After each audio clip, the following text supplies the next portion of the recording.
What is up, everybody? Welcome to Pub Sports Radio and welcome to Stat Diggers for UFC 294. We have Islam Makhachev taking on Alexander Volkanovski 2. We have Alexander Volkanovski stepping in on short notice after Charles Oliveira had to pull out.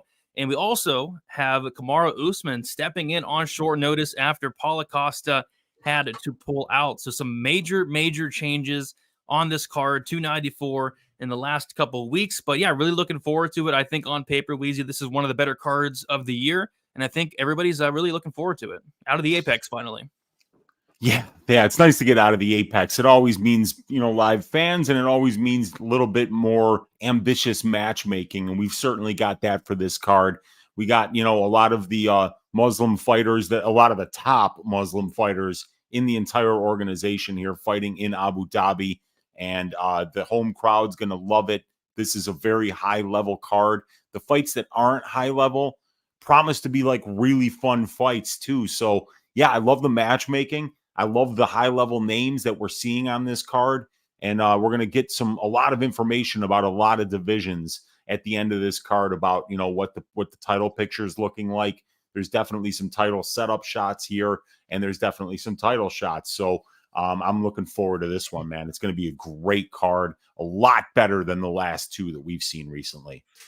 Yeah, I think on paper this card is phenomenal. I think it's pretty stacked from top to bottom, but especially this main card. This main card is going to be absolutely incredible. So, yeah, guys, thank you for joining us here on a Sunday. We are live at Pub Sports Radio. If you guys have not already, be sure to subscribe here to Pub Sports. Me and Weezy go live every Sunday, 7:15 p.m. Eastern Time. Also, do us a favor, hit the like button as well. And then also, if you guys have not joined the Pub Sports Radio Pick'ems contest, be sure to join it. It's free to enter, $100 to the winner each and every week, giving out some free money there on pubsportsradio.com picks contest. I do want to shout out the chat before we get started. We got Kiwi, first one in the chat. What is up, Kiwi? Got Elijah One Dream. We got Brown Belt Dave, Pablo, Get Rhythm, Hunter, KC, Perception. And no, this is not a live feed of a Taylor Swift concert. I apologize. And we got D Brown in the chat as well. What is up, D Brown? All right, Weezy, we're going to do a quick recap of last night. I was able to kind of watch the majority of the fights. I missed a couple. I was at a concert, but I did have the fights on my phone. So for me, I only had 7 bets. I kept it super light. I went 4.5 units deep. It was one of those cards where I didn't get a lot right, but I thought a lot of the reads were there. The first bet I had was the fight doesn't go the distance in the Irina Alexeeva Melissa Dixon fight at plus money, plus 100. It's one of those bets that did not hit, but I would make that bet over and over and over again. So Irina Alexeeva knocked down Melissa Dixon in the first round. Melissa Dixon hurt Alexeeva. I think knocked her down in the second round.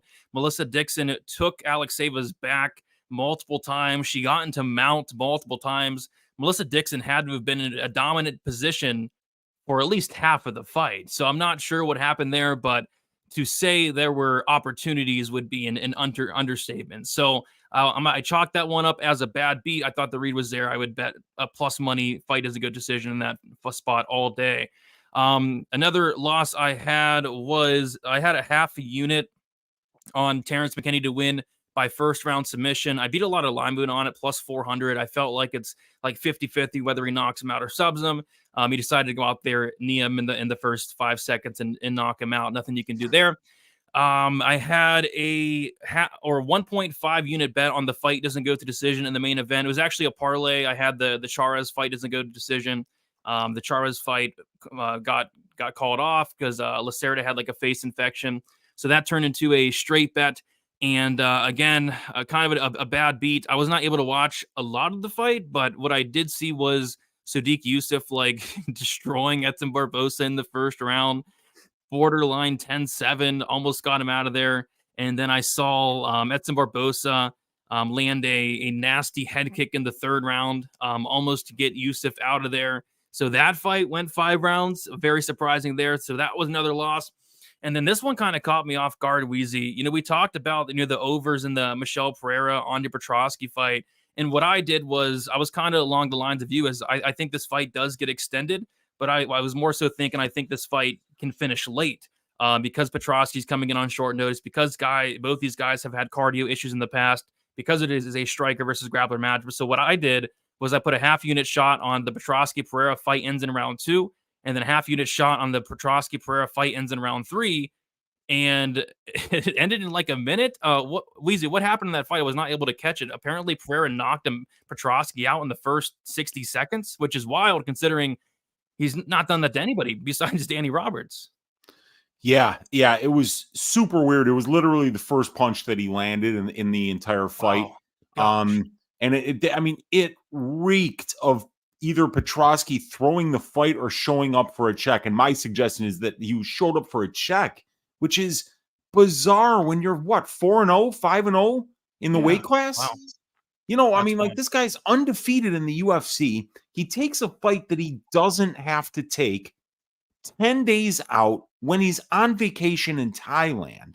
He makes the flight in, he cuts the weight, he looks like complete dog shit, doesn't shoot a takedown at all.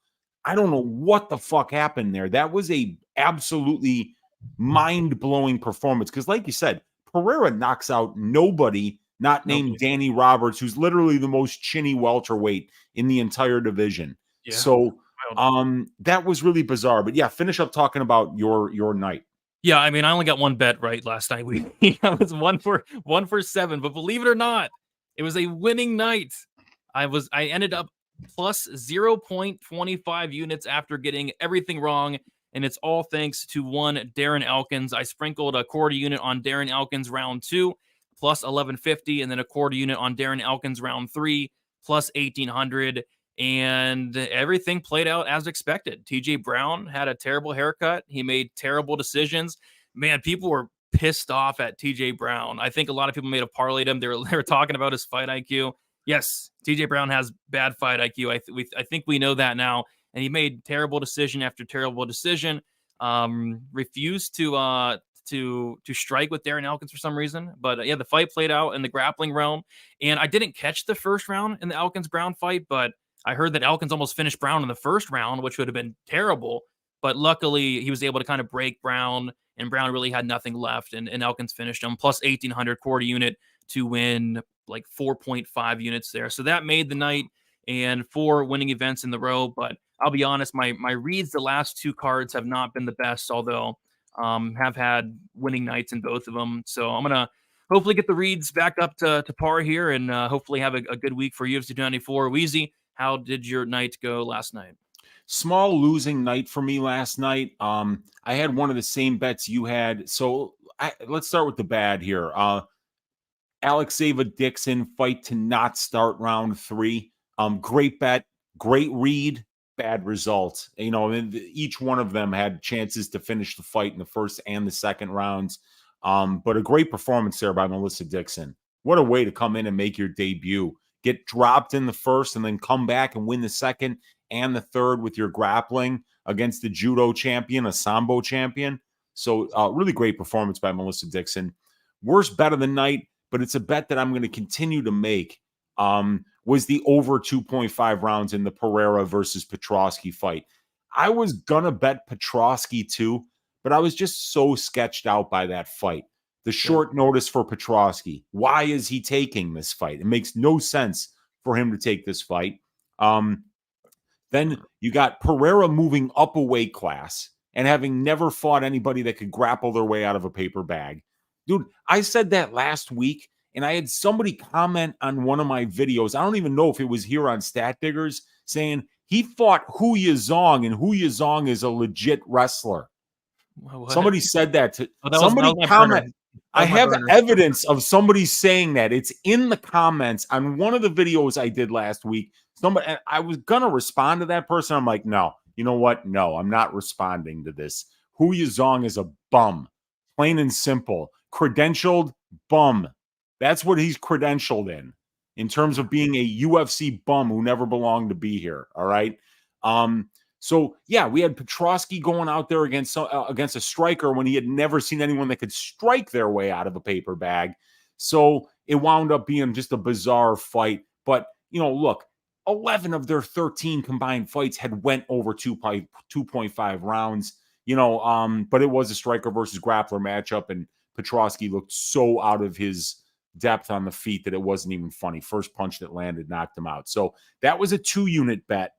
Lost both units there, and that's one of the ones where you just got whitewashed. When sometimes it's better to lose like that than 10 seconds before it goes over, somebody slips on a banana peel and winds up losing. So down 3 units with those 2 bets. I had the Christian Rodriguez finish only prop at -115. Got close on a couple of dart strokes, but the fight went to decision. So that was a push. And then my only money line bet was Darren the Damage Elkins to beat TJ Brown, +180 I got for 1 unit. So that cashed. That was the Bootsy Collins Memorial Dogs Are Barking pick of the week. And Elkins, you guys, he's still a phenomenal grappler. He's still so slippery in there. You can't get a hold of the guy. Every time you think you're passing guard or something, he reverses you. He's got great takedowns. He's got great conditioning. He never quits on himself. And when he gets to your back, he's got a chance to submit you. So Darren Elkins went out there in the wheelchair and all, 39 years old, broken tibia or fibula, I don't know, whatever, something like that, torn meniscus, torn MCL, and he's still basically almost 30-27 Brown if it weren't for him finishing him in the third. TJ Brown, exactly who we thought he was, Brady. Yeah, a bum who makes bad decisions with bad haircuts. This guy claims that he quit drinking, but then he actually put a full back tattoo that says downtown on it. Wow. Did you see the fight? Bits and pieces. Okay. He tattooed the word downtown across his shoulders, gigantic letters. And we're supposed to believe that this guy is sober now. I'm calling bullshit. I think he's still drinking. I think he makes bad decisions in the tattoo chair, bad decisions in the barber chair, bad decisions in the UFC cage. Chalk up another L for TJ Brown. And I don't have condolences for any of yous who parlayed him because he's a bum. And thank God Darren the Damage Elkins got it done. I'm happy for that, but still down 1.2 units for me. Broke a 4 event winning streak, Brady. So I'm looking to get back on the winning track. And also, shout out our guy Mushroom. Brady, I said on Mushroom's channel that I was going to bet enough on Darren Elkins' 3rd round sub to win 10 units. You said it all week. You said it all week, man. I know. I said it all week, and I was waiting for these lines to open on FanDuel. I was waiting for these lines to open on Caesars. They didn't open before Friday. I was with my friends all day Friday, doing best bet with you on Saturday, and I just never put the bet in. And, of course, Darren Elkins wins by 3rd round sub. I should have had a quarter unit on it to win like 6.5. Didn't do it. Was telling everybody all week, though, to bet Elkins by 3rd round sub. I hope some of you guys took my advice because I didn't, and it really cost me this week. But yeah, we got to bounce back this week, Brady. We got to get me back on the winning track, and you're already on a winning streak here of a few events. So let's keep it going. Let's win some money. Yeah, I'm on a winning streak, but I keep losing a ton of bets. But I keep hitting these big ones though, so hopefully keep hitting some big ones. But I almost got reverse swept if it wasn't for this man right here. Look at that. That's right. TJ Brown lost to that man right there. TJ Brown shouldn't be a favorite against anybody in the UFC ever. But yeah, a solid card last night from what I saw. Like I said, I watched bits and pieces, watched some fights, missed some fights, but I will not be missing any fights of UFC 294 here. All right, Weezy. I say we get into it, and we're going to start with the first fight. We got Shar Magomedov going against Bruno Silva. We got Magomedov, 29 years old, 6'2". We got Bruno Silva, 34 years old, 6 foot with a 74-inch reach. Magomedov, he is 5 years younger. He's going to have a 2-inch height advantage. And as far as Magomedov, he is 5-0 in his last 5 fights. Obviously, he's undefeated, 11-0. Bruno Silva is currently 3-2 in his last 5 fights, knocking out the Beverly Hills Ninja, Jordan Wright. Lost by decision against Alex Pereira. Got submitted by Gerald Mearshart, round 3. Knocked out Brad Tavares. And then got submitted by Brendan Allen in the first round. So Yeah, I went and made sure I taped Magomed before I got on here tonight because I did not know much about him. Apparently, he's a guy that has a lot of hype on him.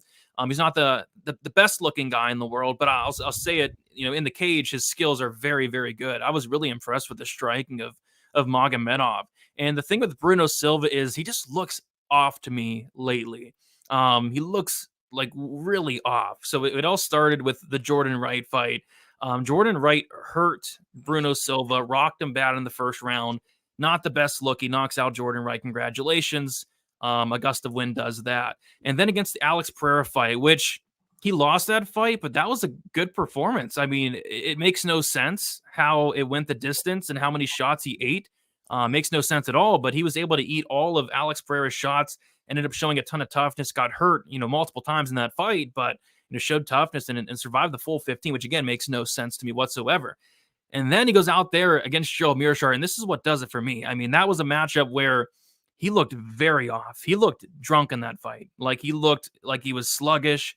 He was in slow motion. He was sleepwalking in there. He gassed out in a couple minutes, and then he got dropped by Gerald Mearshart. Which, how are you eating like 100 plus strikes against Alex Pereira, not going down, and then you get dropped by Gerald Muir? It just makes no sense to me whatsoever. And then he was getting tagged up a little bit against Brad Tavares, knocks him out. It is what it is. And then he gets dropped by Brendan Allen and sub shortly after. I'm starting to worry about the durability of Bruno Silva a little bit. Getting hurt by Jordan Wright, Gerald Mearshart, Brendan Allen, taking a ton of damage against Alex Pereira in that fight. So I don't think he has the best durability. I mean, he's been finished in all of his losses. I think he's been finished like 8 or 9 times. Like, it's ridiculous, Bruno Silva. The majority of those coming by submission, but still. So yeah, I mean, I like Magomedov here. It's probably a hefty price tag. He's currently sitting around like minus 200 something. Probably not going to lay that on a newcomer, but I was impressed. I was impressed with the striking of Magomedov. And I think he should go out there and potentially even finish Bruno Silva like everybody does. The only thing that I don't like, though, about Magomedov is I don't think he has any submissions, and that's typically how Bruno Silva loses. So maybe he might get his first submission here. So, Weezy, what are your thoughts on this one? Yeah, it's an interesting one, man. We're going to get to see Magomedov for the first time in the UFC here. He's undefeated as a professional, 11-0, finished 10 of those wins by way of KO, and the other one is decision. Shara's 5 years younger. He's 2 inches taller. Definitely, like we said, a knockout artist, a fantastic kickboxer. He's low volume on the feet, but everything that he's throwing is meant to knock you out. A lot of flashy attacks. He definitely kicks more than he punches. Ton of leg kicks. When he goes to the head, he'll go spinning hook kicks. He'll go, roundhouse kicks, like a whole bunch of wild weapons. You'll see him throw question mark kicks too. He's a very, very talented kickboxer, and everything that he's throwing is with really bad intentions. But Bruno Silva's got the overall and the UFC experience advantages. 21 more pro fights, 150 more minutes of cage time, almost 8 more years as a pro fighter. Bruno has 7 more fights at the UFC level, over 50 more minutes of octagon time. And Bruno, he's also a knockout artist, just like Shara is. He's got an 87% finish rate, all by way of knockout, just like Shara. And that's in 23 pro wins instead of 11. So he's just as dangerous of a knockout artist, only he's been doing it over a larger sample size and against a much tougher level of competition as well. Bruno's finished all 4 of his UFC wins by way of knockout. And I think Brady, that Bruno's the better grappler, but I'm not sure of that. I mean, Bruno's a BJJ black belt, but he's 0 wins and 7 losses to the submission in his pro career, And Shara's a kickboxer, I mean, he's 0-0 to the submission. So it's not like this guy's out there, really working to lock up rear naked chokes and stuff. He's trying to hurt you with his hands and his feet. So it's hard to know what his ground game will look like against Bruno here, as we usually just see him kickbox at range. And Bruno's obviously got the strength of schedule advantage, and it isn't even close. So, and like you said, the Mearshart fight was a bad look, but he was sick in that fight. Bruno Silva came out and said, yeah, I shouldn't have even went out there. Was brutally sick in that fight. He apologized for his performance, and he came back and he beat Brad Tavares. Now, he lost to Brendan Allen, but Brendan Allen, all right, what's Brendan Allen? Like 9-3 in the UFC. The guy is a very, very good fighter here. So Shara has taken a massive step up here. And, I feel like we've still got a lot more to learn about this guy. I would tread lightly with it, but, maybe just bet him inside the distance because, Bruno Silva's able to get a couple of takedowns. We saw him do it against Pereira. He's a fairly efficient grappler. If you take into consideration, how many takedowns he's gotten in comparison to his opponents and how many takedowns he's shot in comparison to his opponents. He's a fairly actually efficient grappler here. But yeah, Chara's younger.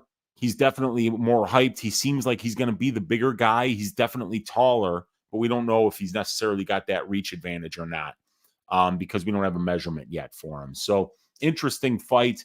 I'm going to say to tread lightly on the Chara side, but I'll pick him to win. Yeah, so we'll take a look at the odds. So if this was a fight of who's the more ugly fighter, I think Magomed would be minus 1,000 at the very least. But we have Magomedov is minus 225 and Bruno Silva is plus 190. Yeah, hard to lay that on a guy making his debut, but I was actually impressed with what I saw. And then the over under set at 1.5 rounds. Of course, the over 1.5 minus 105. The under 1.5 is minus 125. Yeah, nothing really sticking out. I think some type of under could be a good look. Both these guys are really, really good finishers. Both these guys hit like trucks, and these guys are going to throw down. So I think an under could be solid, but I'm definitely not laying that minus 225 on Magomedov here against a very dangerous guy in Bruno Silva. Yeah, agreed. Me neither, man. I might even get on the Silva side after I finish taping it. I watched Chara's tape against Rogozin, which was a 15-minute fight, so I wanted to see what he looked like. The conditioning is there. Volume's not really there, but the one time this guy got to his back, Magomedov looked lost. But it came kind of like on a freak accident, not really on a takedown. Like it wasn't like Magomedov showed bad takedown defense. He just overswung and kind of got like his back taken in a scramble and then looked really bad once that did happen. So we'll see, man. This is going to be an interesting way to start off the card. I doubt this will be the first fight, but if it is, it's going to be a fun way to start. Yeah, I was just gonna say I'm shocked that this is the first fight of the night, but if it is, it just goes to show you how stacked this card is. Yep. The next fight, meh, but then we just get better from there. Yeah, the next fight is definitely meh, and that is Victoria Dudakova going against Jinyu Fry. We got Dudakova, 24 years old, 5'5" with a 67-inch reach. Jinyu Fry, 38 years old, 5'3" with a 65-inch reach. We got Dudakova is going to be 14 years younger, 2-inch height advantage and a 2-inch reach advantage as well. Dudakova 5-0 in her last 5 fights. She made her debut against Estela Nunez, won that fight by injury. Estela Nunez had an injury in that fight. And then she also beat Maria Silva by decision. That was on the Contender Series. As far as Jinyu Fry, she is 2-3 in her last 5 fights. She had a decision win against Gloria DePaula, decision win against Ashley Yoder, questionable decision loss against Vanessa Demopoulos, knockout loss against Polyana Viana, and a decision loss to Elise Reed. So I've never really been a big fan of Jinyu Fry. She's a fighter who's very small for the weight class, probably should be fighting at atom weight. She's a fighter that really doesn't throw much of anything. She's now 38 years old at strawweight, which is not the best look. I don't think she has the best defensive grappling. So yeah, I've never really been a big fan of Jinyu Fry. And I there's no way I can pick her here, but there's also no way I can lay this price tag on Dudakova. Minus 410 for Dudakova, which, I mean, I'm a big Jinyu Fry hater, but I mean, I think we're disrespecting her a little bit. Like Jinyu Fry, she's a solid striker. She's very strong. She's very, very strong. She has good takedown defense, but, I was really impressed going back and watching Dudakova, her wrestling, her control, very good on top, and she's dangerous with her submissions as well. And she has good cardio also, whereas Jinyu Fry, she does slow down as the fight goes on. I think Dudakova wins this fight, but minus 410, I'm not going out there and laying minus 410 here. I was thinking maybe like a finish prop, maybe a sub prop for Dudakova. We saw Kay Hansen do it in the 3rd round, but I'm not even sure about that. Weezy, what are your thoughts on this matchup here? Probably the worst fight on the card. Yeah, this really kind of just reeks of them trying to get Dudakova a good win on a big card here, and I mean, why not? Dudakova is a fantastic prospect, right? Only 24 years old. The strawweight division definitely needs a little bit of this, some new prospects coming up here. Dudakova's well-rounded. She's a beautiful girl, so it's the kind of person that they want to push here. And, she's a kickboxing champion. She's been, Dudakova started swimming competitively at the age of 8. So she's always been an athlete, always been, pushing her body to the max. And here we find her at 24, 7-0 as a professional in 3 years of fighting. She's got 4 submissions, 2 knockouts, and 1 decision win. She's a kickboxing champion back home in Russia, and she's also won some grappling competitions. But when you watch her, Brady, she really seems to want to grapple. She goes out there looking to get takedowns, looking to get into that clinch. She doesn't seem to want to get hit in the face much. And, why not if it's working for you? But, we're going to see how that works against somebody who's stuffed 25 of 28 takedowns in Jinh Yu Frey. Jinh Yu's been very efficient in the grappling exchanges here. She's attempted 16 takedowns. Her opponents have attempted 28, right? Almost twice as many. Yet Jinh has 6 takedowns and her opponents have 3. So she's getting her takedowns at a much higher rate than what her opponents are getting them at. She gets them at 37.5%. Her opponents are getting takedowns at about a 10% rate against Jinh Yu Frey. And she's out controlling her opponents when she does get these takedowns. So it's going to be interesting. Jinh Yu's a well-traveled, well-rounded veteran who's been around the sport for, over 10 years. So she's been, an atomweight champion before as well. So it'll be an interesting fight, but I really like Dudakova. She's got everything, yep. Great distance, great clinch, great grappling. She's only 24. She's undefeated, and she's got a good amateur record before she wound up becoming a professional. So, and just a lifelong athlete. So, yeah, I love Dudakova in this spot. No, I'm not laying minus 410. No, but staying away from this fight pretty much as a whole, grappling wise. But I'm interested to see what Dudakova has against a good veteran here in Frey. Don't go back and watch that Estela Nunez fight. It's disgusting. It's an absolutely horrible injury that Estela suffered in that fight, and you're not going to want to watch it. You don't really learn anything. It doesn't even, it takes place for like 37 seconds. So skip over that fight when you're taping, or it'll save your stomach some nasty knots from watching what happened to Estela Nunez in that fight. That was brutal. Hopefully Estela Nunez is going to recover from that fully. Yeah, luckily I never watched it in the first place, so I'm glad I did it, and I definitely did not go back to watch. So yeah, Dudakova, like I said, she's minus 410.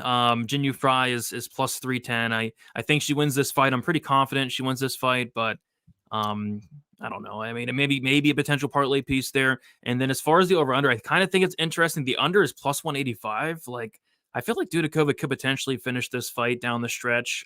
Very, very good grappler. She has finished the majority of her wins, and Jinh Yu Frey has been finished in 4 of her losses. So Dudakova, I think, has won all of her wins by finish. Besides, she had 1 decision. So 86% finish rate for Dudakova. Any thoughts on the over under or potential parlay piece in Dudakova? I mean, this is seems like a parlay card. There's just massive favorites littered throughout the card here. Yeah, and and I mean, they're not sending Jinh Yu Frey at the age of 38 all the way to Abu Dhabi to get a win over the pretty 24-year-old prospect. Let's just put it that way. So, yeah, it looks like the unders are even a little bit juiced here, so it's nothing that I want to jump on. And I think the over would be a little bit terrifying, seeing how dangerous Dudakova is everywhere. So, no thoughts on any time props for this fight. Just staying away from this one as a whole. Jeff saying face infection. That's what the kids are calling it. Yeah, Lacerda had a face infection, which it sounds pretty bad. They had to pull out of the fight. So yeah, maybe we'll see that fight in the near future. But yeah, we'll move on to the next fight. We have Nathaniel Wood going against Mohammad Naimov. We got Wood, 30 years old, 5'6" with a 69-inch reach. Naimov, he is 29 years old, 5'9" with a 70-inch reach. Naimov, he's 1 year younger. He's going to have a 3-inch height advantage and a 1-inch reach advantage. Nathaniel Wood, 4-0 or 4-1 in his last 5 fights. A decision win against John Castaneda. Decision loss against Casey Kenny. Decision wins against Charles Rosa, Charles Jourdain, and Andre Feely. As far as Mohammad Naimov, This guy's 4-1 in his last 5 fights. He made his debut on short notice up a weight class against Jamie Mullarkey as a massive underdog. And our Uncle Weezy went out there and cashed a massive underdog ticket on him when he went out there and knocked out Jamie Mullarkey in the 2nd round. Weezy, what are your thoughts on this fight here? Yeah, it's going to be a really fun one here. Nathaniel Wood has looked pretty good since moving up to featherweight. Now, Wood has got the overall and the UFC experience advantages in this spot. He's got 13 more professional fights, 105 more minutes in the pro cage, almost 7 more years as a pro compared to Naimov. And he's also got 8 more fights at the UFC level, over 105 more minutes of octagon time.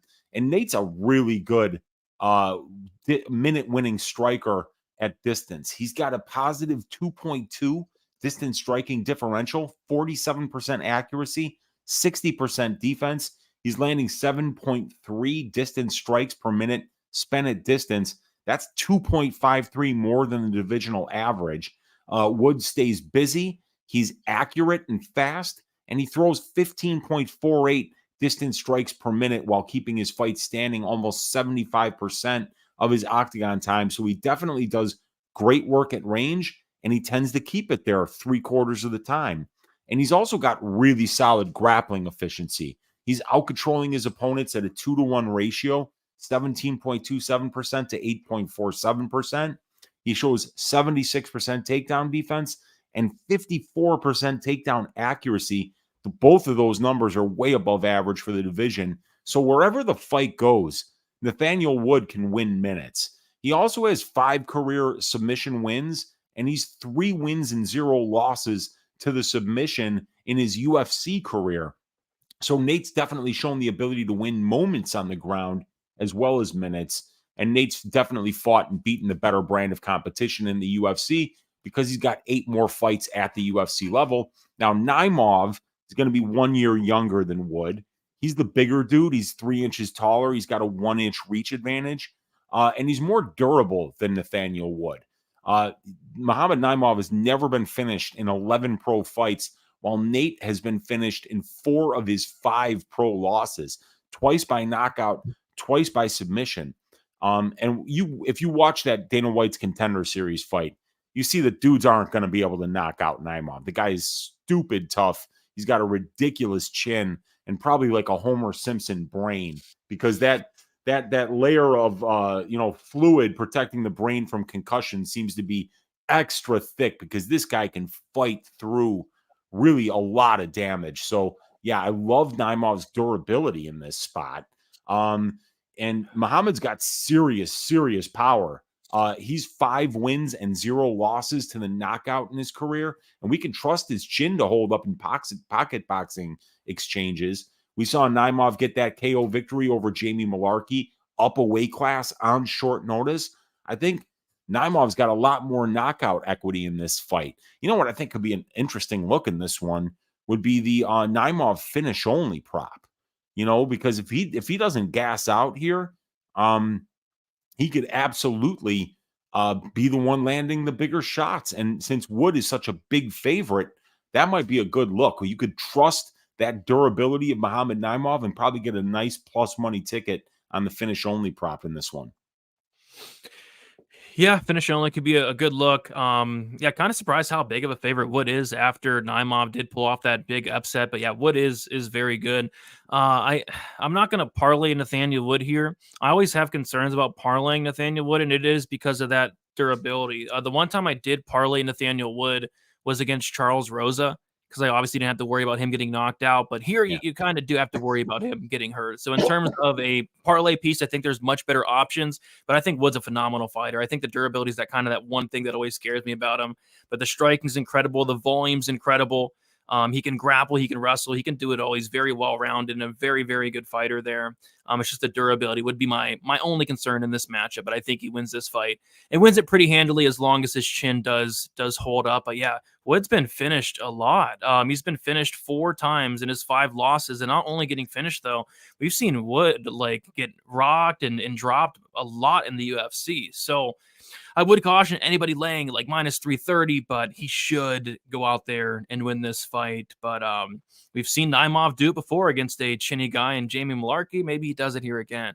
So the over-under set at 2.5 rounds, the over 2.5 minus 140, the under 2.5 plus 110. Any thoughts on the over-under or the minus 330 price tag on Wood there, Weezy?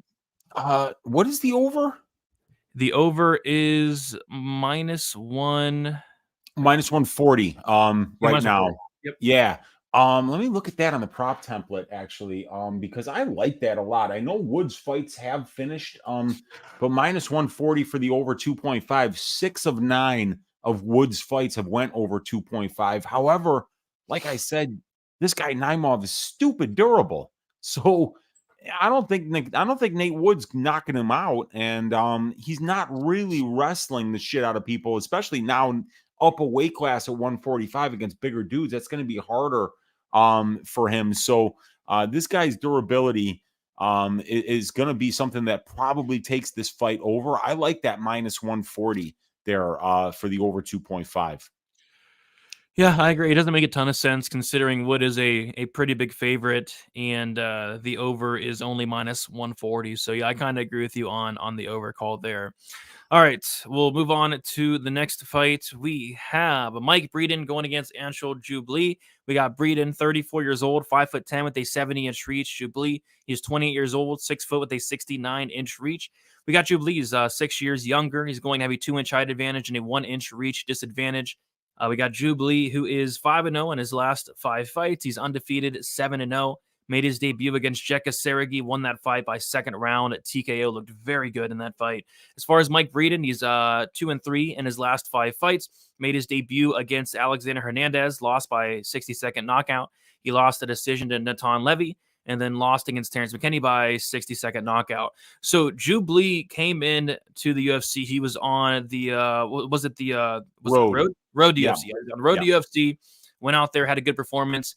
And I went back and watched this guy's fights, and he looked good. I thought he looked really good. The only concern I had for Jubli was that he hasn't really fought the best competition in the world. But yeah, this guy can wrestle. He can strike a little bit, but his wrestling's very good. And what I noticed was when he takes you down, you're typically not getting right back up. He looked really good in the Seregi fight. He broke Jekka Seregi in that fight, took him down relentlessly, got on top, got into dominant positions, and pounded him out in the second round. The ref was forced to step in and stop the fight there.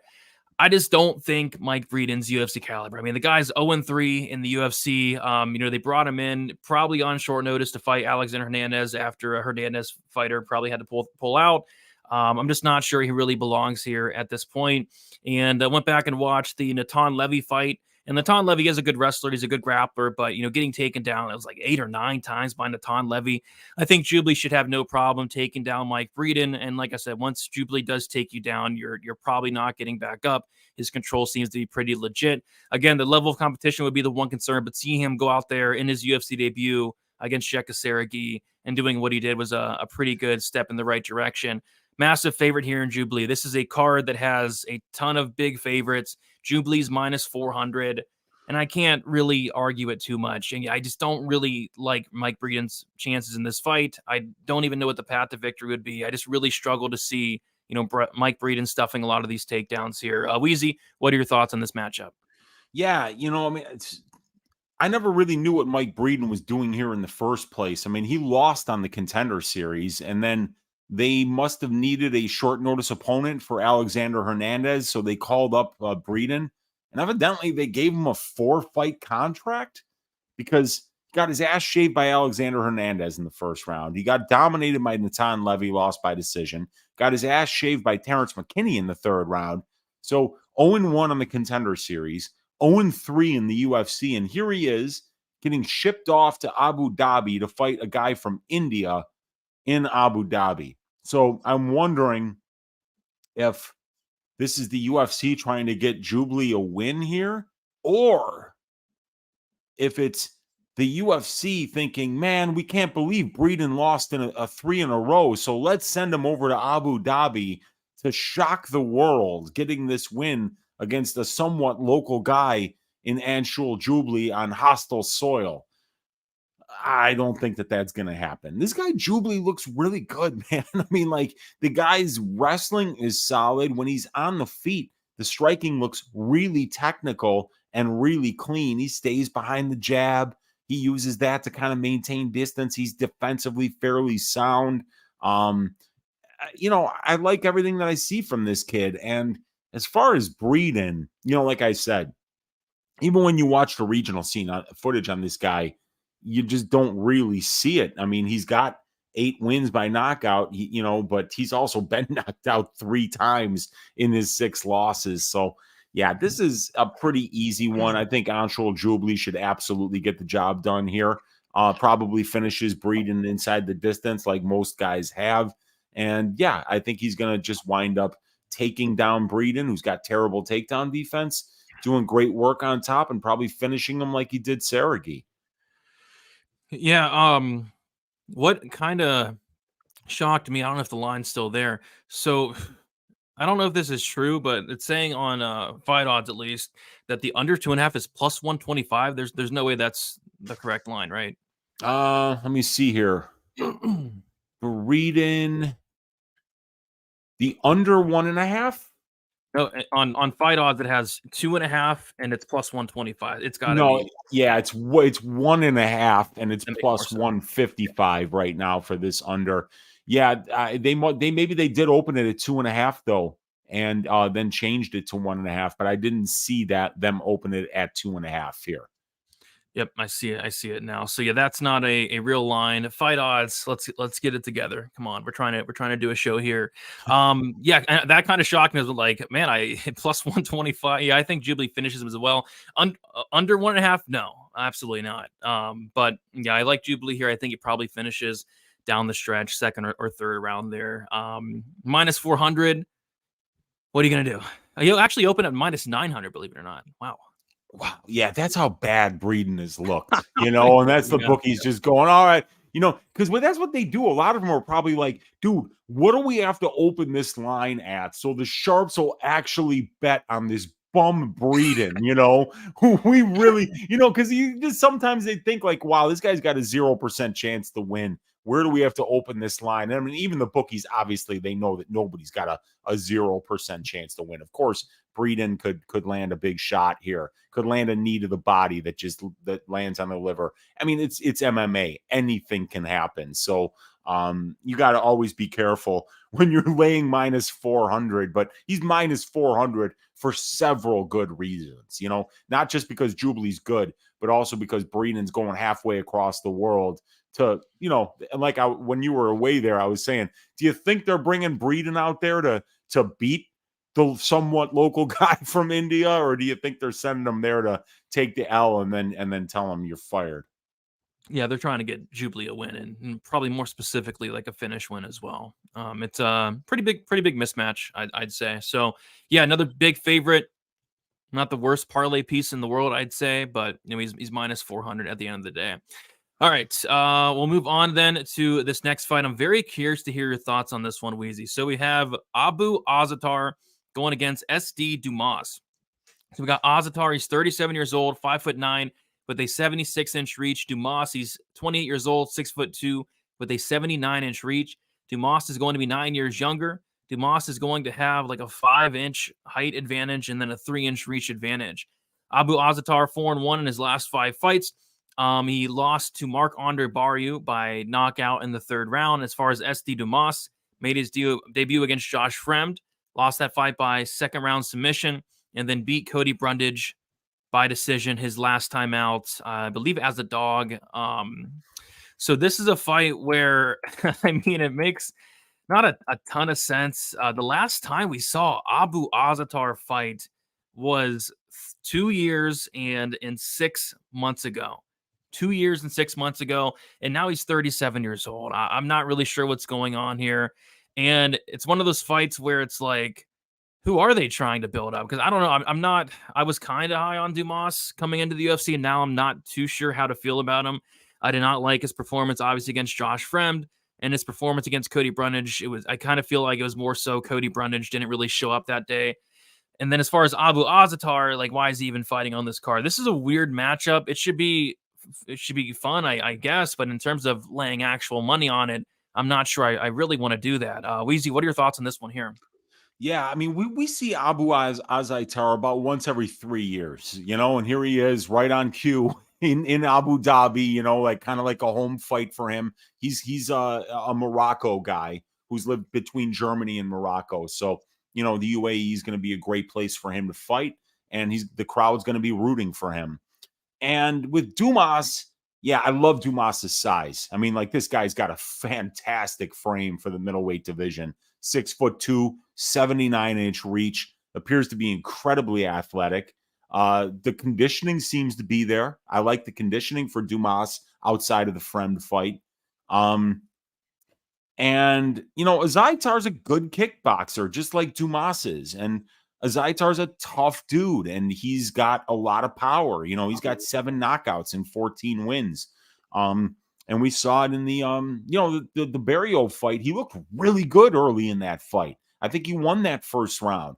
And then Barrio started to mix in the wrestling and have some success, and he just tortured him for the whole third round. And I think they wanted to let Azaitar take the beating for the full 5 minutes in the third round, but I think the referee was like, with 30 seconds left, he was like, okay, I'm gonna let Barrio shave his ass for the next 30 seconds just so Azaitar can lose by decision.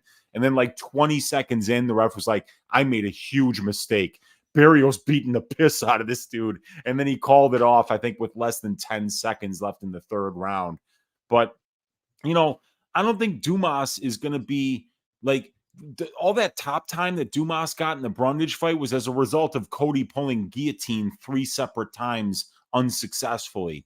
So that's not Azaitar's game. Azaitar's going to want to keep this standing and kickbox. And if he gets a chance to do that, I think he's going to be very live here, actually. But and this is another situation. They're not bringing Dumas all the way from Pensacola, Florida, over to the UAE to beat a guy from Morocco. I promise you that. They're trying to get Abu Azaitar one more UFC win before he rides off into the sunset for the next 3 years to do his steroid cycles before he announces, I'm back for one more fight. So I don't know about this one, dude. I don't know about this one. And is Dumbass the favorite here? Yeah, I saw this line like a couple weeks ago. I saw he was a favorite. I just laughed out loud because I just can't imagine him being a favorite against anybody. But yeah, Dumas is minus 175, and then you go look at Azaitar, and it's like the guy hasn't fought in 3 years. So it's and it's he's 37. Yeah, it's an interesting fight. Yeah, I mean, like, if this fight were in Vegas, I'd probably lay minus 150 on Dumas. I would probably think that would be the side, but this is in the UAE. And I don't think this guy Dumas has ever fought outside of the country. This is going to be a big deal for him to fly over there and ask him to perform at a high level in front of a hostile crowd in the UAE, basically fighting, at 3 a.m., United Arab Emirates time. It's a nightmare for these guys to go over there and fight. And you will see a lot of them come out completely flat. Khalil Roundtree, the absolute best example of somebody just coming out with absolutely nothing in Abu Dhabi. And he's not the only example, trust me.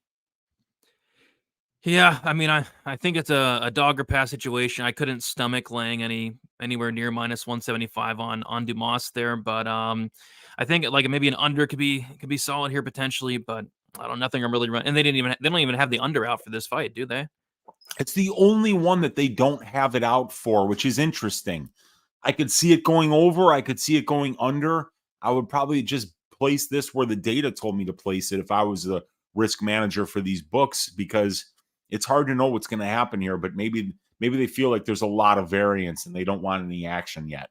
Yeah, I mean the Brundage Dumas fight doesn't go as like minus 1,000 almost on some books, and it went to decision. So they're probably like so confused on where to put it here this time. So yeah, I don't know, man. I mean, this is a sketchy fight, but it's a clear dog or pass. Maybe I might look like a first round prop for Azaitar, because like you said, in that Barrio fight, he was landing some really big shots on Marc-Andre Barrio, who's like next level tough. And we saw Dumas was getting rocked everything that Josh Frem landed in their fight. So I don't know. It's a mess. Big mess. Agreed. Yeah, I mean, I'm going to look way further into this fight, but I have a feeling the further I look into it, the more I'm going to be like, I am not betting this. I'm with you. I'm with you. All right. But it's one of the closer line fights on the card, which is interesting as well. Yeah. So it's going to be a fun one to talk about throughout the week. But yeah, moving on, we got Javid Basharat going against Victor Henry. We got Basharat, 28 years old, 5'9" with a 69-inch reach. Victor Henry, 36 years old, 5'7" with a 68-inch reach. Basharat, 8 years younger, 2-inch height advantage and a 1-inch reach advantage. Basharat is 5-0 in his last 5 fights. He's undefeated, 14-0. He had a submission win on the Contender Series. He went out there and beat Trevin Jones by decision. He beat Tony Gravely by decision. And he beat Mateus Mendoza by decision. As far as Victor Henry, he is 3-2 in his last 5 fights. Made his debut against Hani Barcelos as a massive underdog. Went out there, won that fight by decision. He lost to Rafael Assunção by decision. And then he beat Tony Gravely by decision. So it's wild to me still how he went out there, beat Barcelos, but lost to Rafael Assunção the very next fight. So he was a big underdog in the Barcelos fight. Then he was a big favorite in the Assunção fight. Yeah, this is a fight where I'm pretty sure Javid is going to be a massive favorite. And yes, oh my gosh, he is. Minus 500 for Javid Basharat. Henry's not a bad fighter at all. I just think it's because Basharat's a very, very good fighter. I think there's a lot of hype on him. But, I mean, I wouldn't completely count out Victor Henry. Weezy, what are your thoughts on this fight? Yeah, I think I'm retired from betting on Victor Henry fights for the rest of my life. Got absolutely destroyed when he beat Barcelos. And then when he beat Barcelos in that fashion, I said, there is no way in hell he's losing to Rafael Assunção, and then wound up in my closet with a belt around my neck. It's a good thing that my girlfriend found me, she's like, don't worry about it. It's only one loss. I'm like, you don't understand, but I'm still here to talk about it, so here we are. Another Victor Henry fight going up against a phenomenal prospect in Javid Basharat. There's no holes in this guy's game. The striking is clean. It's technical. It's efficient. He's not particularly high volume on the feet, but he's got a positive 2.84 distance striking differential, way above average 55% accuracy, way above average 68% distance striking defense. He gets takedowns. He outcontrols his opponents at a 2-to-1 ratio, despite the fact that his opponents have attempted 27 takedowns and Javid has only attempted 9. Incredible grappling efficiency. Incredible striking efficiency, fantastic conditioning. He's only 28 years old. He's huge for the division.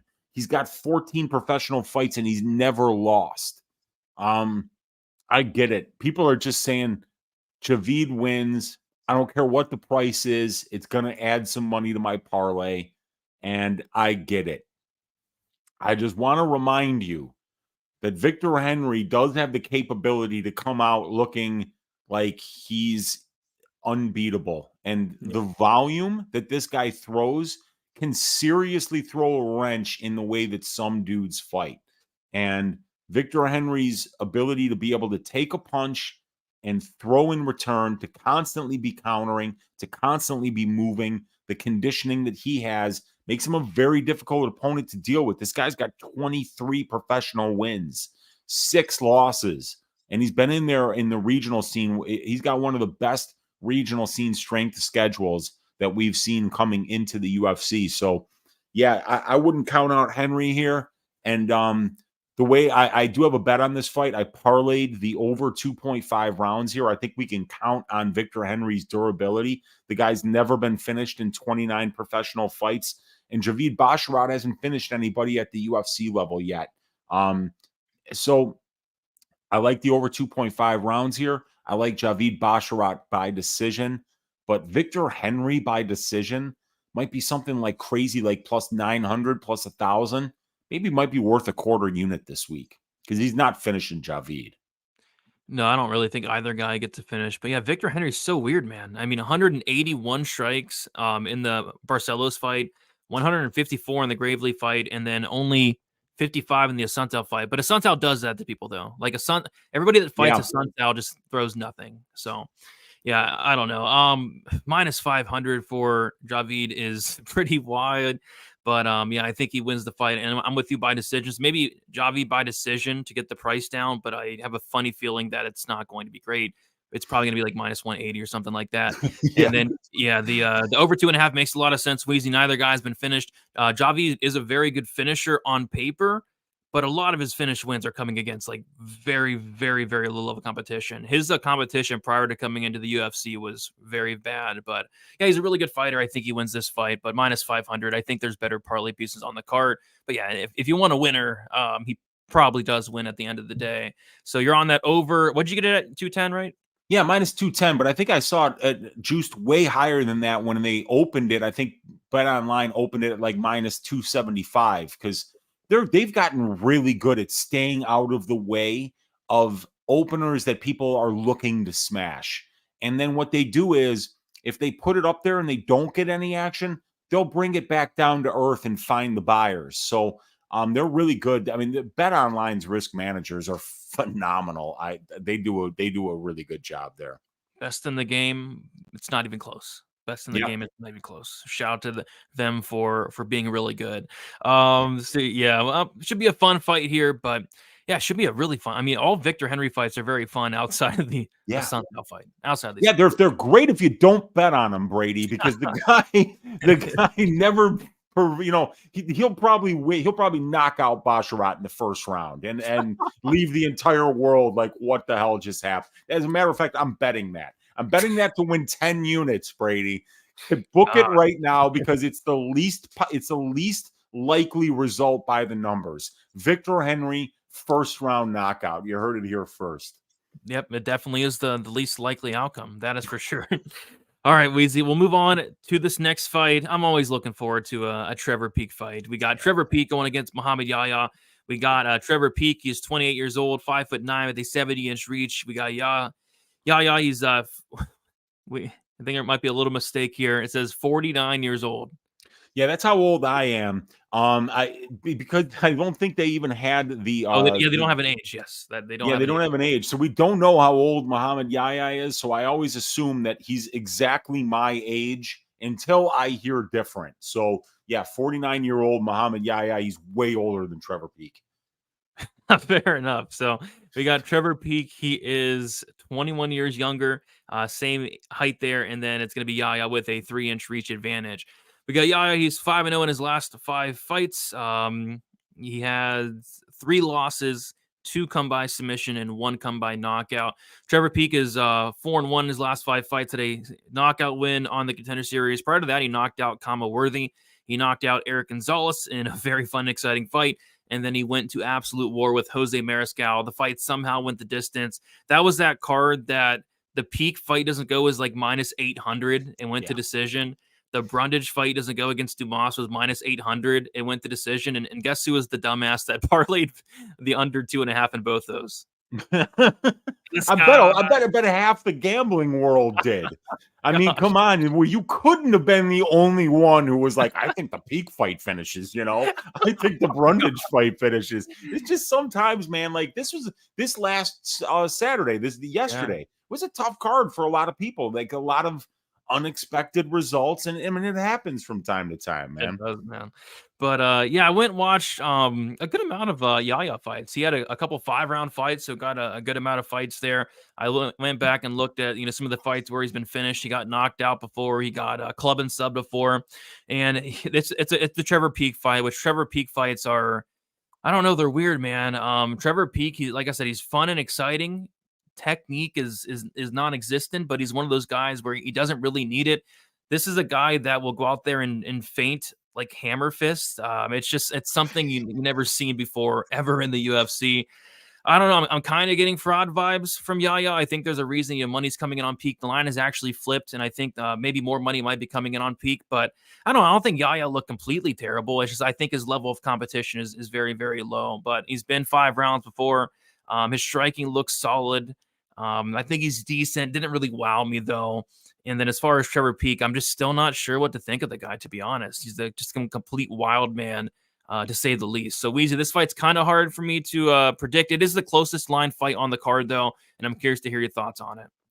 Yeah, I just don't like the fact that Muhammad Yahya is 49 years old. You know, Yeah. that is not going to help him in this spot against a young and hungry Trevor Peek. Now, look, this is a hard one I just watched a little bit of tape on Yahya. I still haven't really delved into the tape. Talk Wait, to look us. at that. Yeah, I know. Do you always have that DraftKings logo on there? They don't give you shit, so I don't know why that's on there. Oh, there it is, down at the bottom. My bad. That's awesome. No, that's hilarious, man. But yeah, dude. So, what the hell was I just saying? Damn it. Damn it, Ben Online. Yeah, damn it, Ben. Stop being so good at getting me off a track. So Peek is a guy that you always love the guy's durability. You know that this guy would probably be fighting for free somewhere if he wasn't in the UFC. It seems like he really loves doing this. It seems like it really helps him therapeutically as a human being. And, you know, you got to love a guy like Peek. He reminds me a little bit of Darren Elkins without all the grappling accolades, obviously. I mean, but, you know, Elkins will just fight for your money. You know, Trevor Peek's going to do the same. Trevor Peek's definitely not the most skilled guy in the world, but it honestly doesn't matter because he's so durable. He's so hungry. He's so mean. And he just has the ability to be able to hang around until you start to decide maybe you don't want to be in the cage with this animal anymore. And we're going to find out a lot about Muhammad Yahya in this spot because, like I said, I haven't seen him, but this guy's last 8 fights are in UAE Warriors. There he is with Khamzat.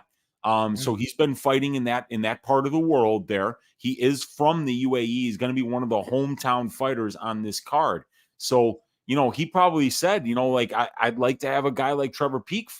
I'd like to fight Peek because he doesn't look like a skilled guy, but this guy's going to bring hell. He's just going to bring hell. I mean, Peek's not going to sit back and wait to counter.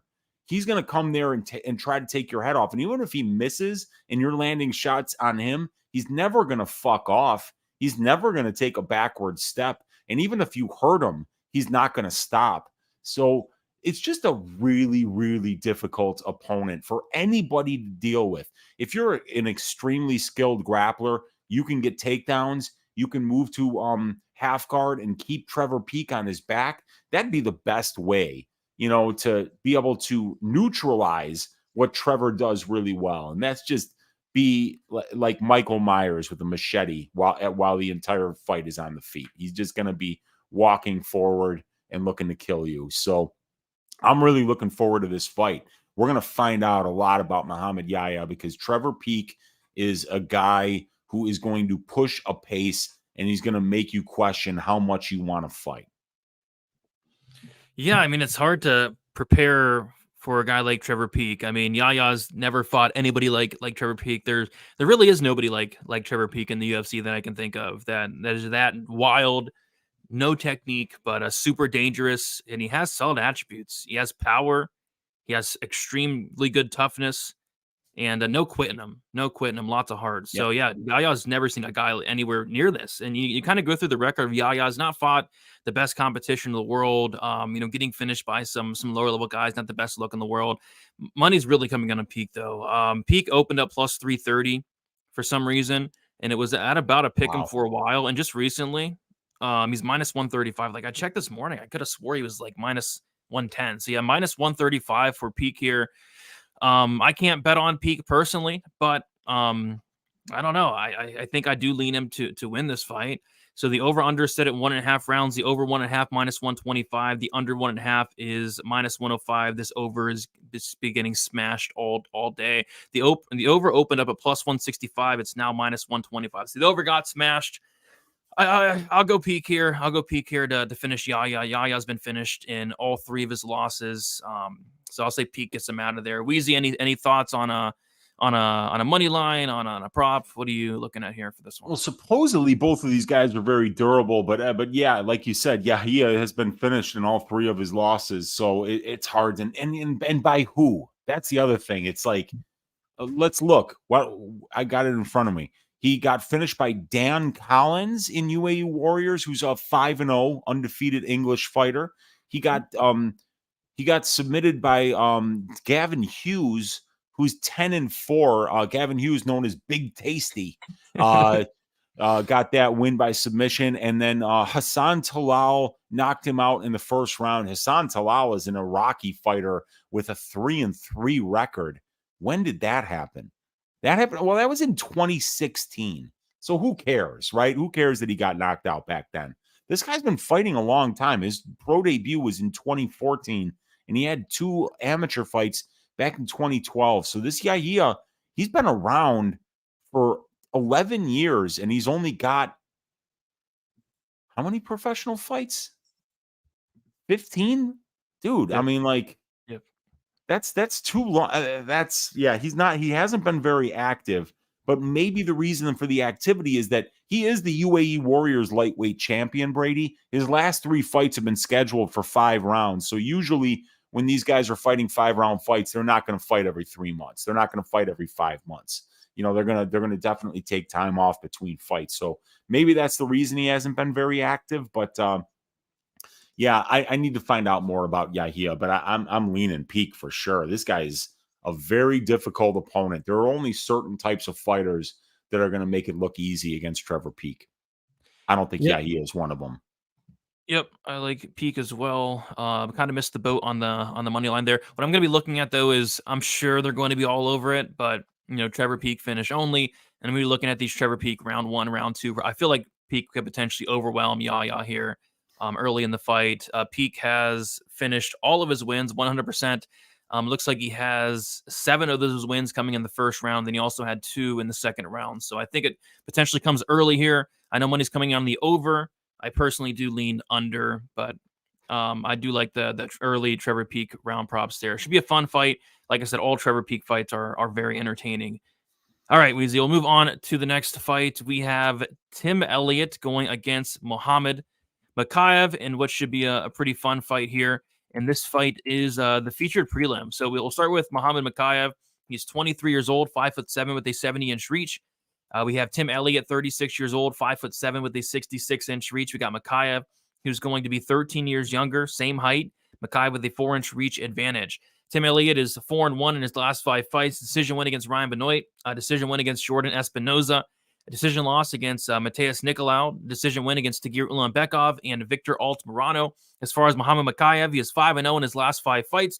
He made his debut against Cody Durden, won that fight by first-round submission, beat Charles Johnson by decision, beat Malcolm Gordon by submission, and then Jafel Filio by submission as well. Mohammad Mokaev coming back after an injury, and he didn't take too long off. It feels like he fought, I think, earlier this year. So it didn't take too long off for Mokaev. He's back in it, and he's taken on a veteran in Tim Elliott in what should be a very fun fight. And yeah, he fought 6 months ago, so he didn't fight too long ago. So seemed to recover really quickly there for Mokaev. But yeah, Weezy, we have a very fun fight here. What are your thoughts on this one? Yeah, so you got to love Elliott's experience, obviously. The guy's got 32 professional fights, 16 of them in the UFC. And, he's a very difficult opponent to prepare for because there's nobody that fights like Tim Elliott. The guy is so awkward, so unique, so unorthodox. So we'll see how Mokaev deals with that. But the reality is that, Tim Elliott's been around for a long time in the UFC. He's fought everybody. If you add up the records of the guys that have beaten Tim Elliott, Brady, and there are 9 of them in the UFC, you get a combined UFC records of 62 wins and 23 losses. So Tim Elliott's losing to phenomenal guys with a 2.56 win-to-loss ratio and 9.44 fights on average at the UFC level. But when you go and you look at who Tim Elliott's beating, you add up their records, they're 23 and 29. So he's beating guys that have an average record of 3.3 wins and 4.1 losses.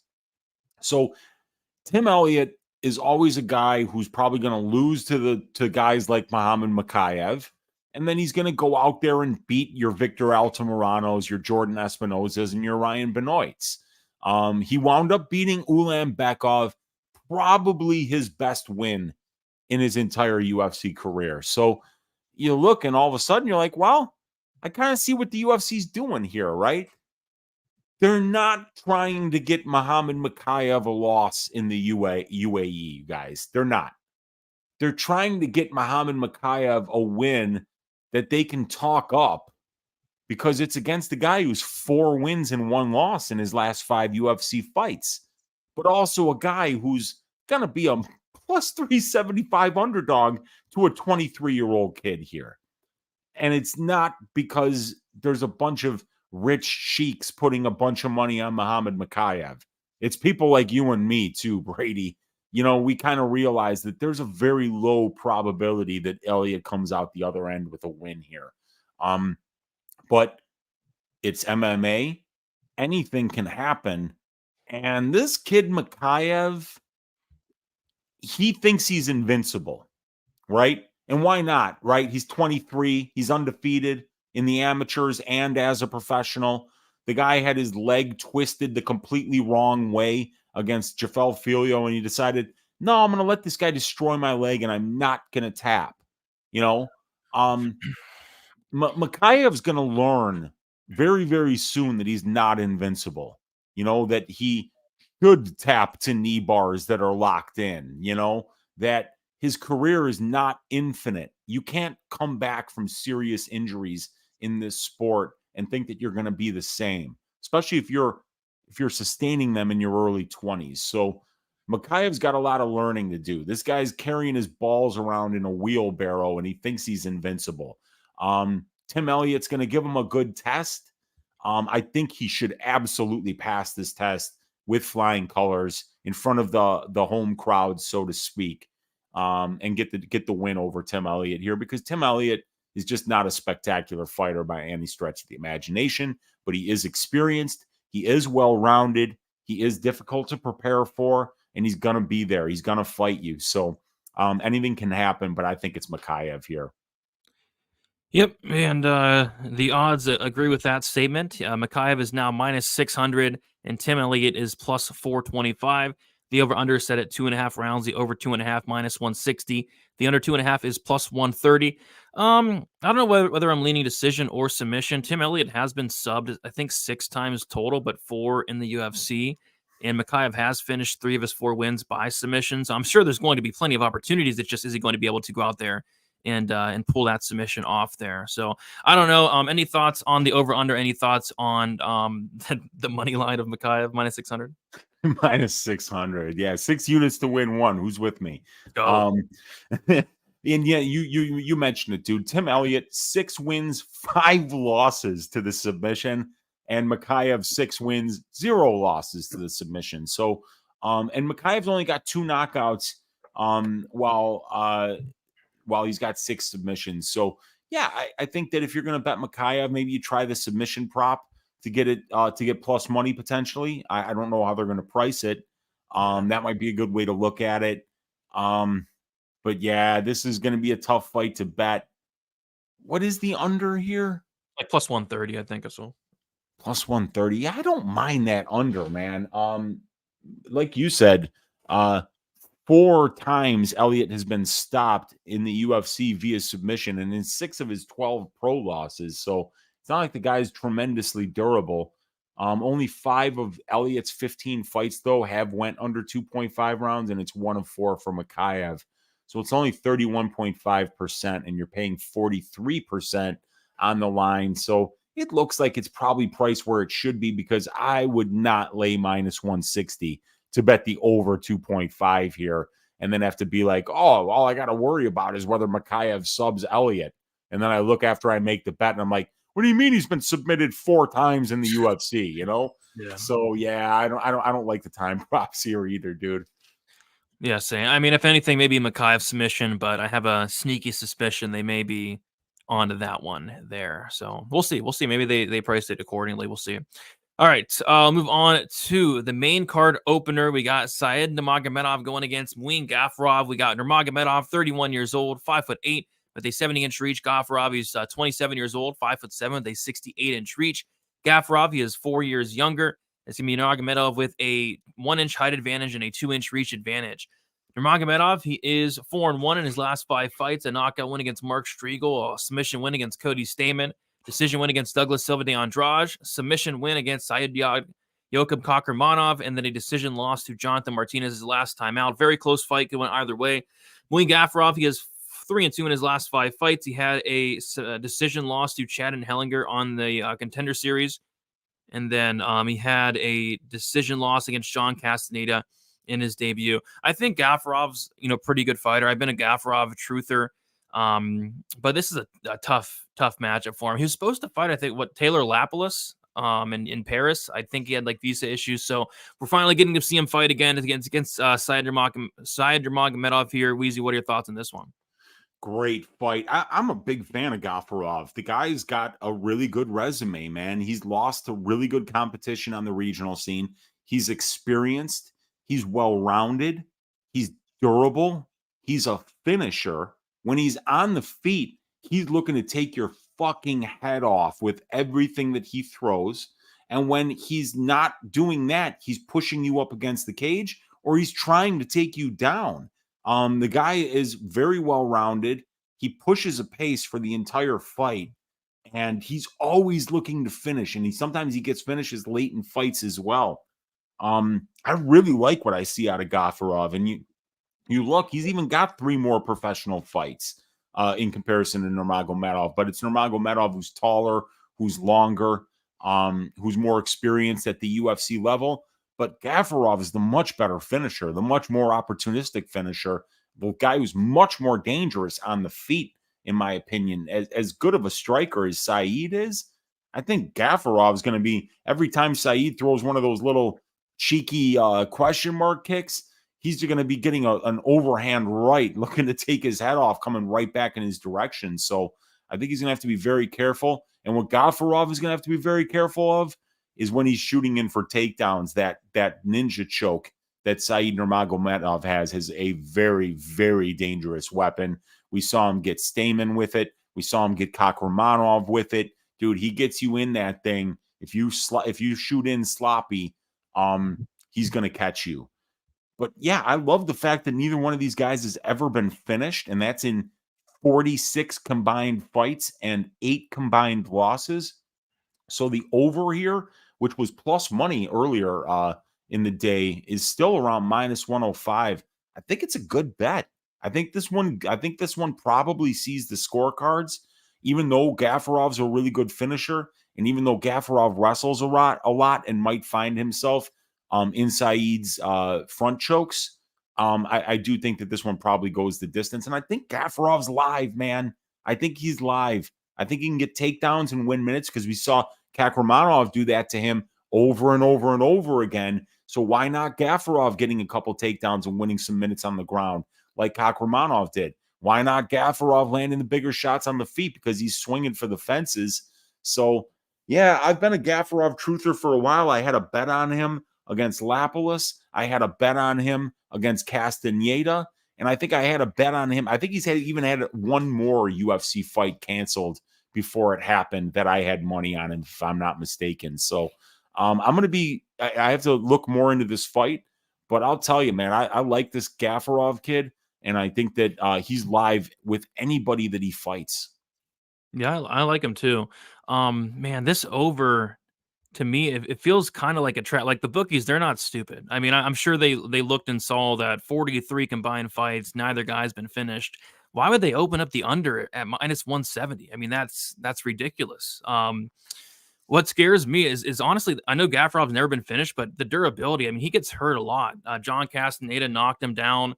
Chad and Hellinger knocked him down. So I guess that'd be my one concern there in terms of an over. He does get hurt a lot, but he's able to recover. He has never been finished for what it's worth. Yeah, Said, pretty big favorite. He is a Nurmagomedov. You get the Nurmagomedov tax there, minus 225.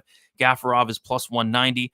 It looks like, the line's kind of stayed around this minus 225 range for Nurmagomedov so far.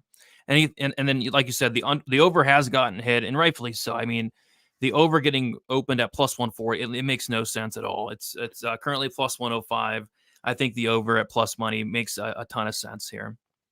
I think it does too, but it's going to be terrifying because Nurmagomedov's front chokes are phenomenal, and he's a flashy striker. And Gafurov is just, I mean, when you watch this guy's fights, everything that he throws when he's striking is meant to knock you out. So, it'd be a terrifying over to bet.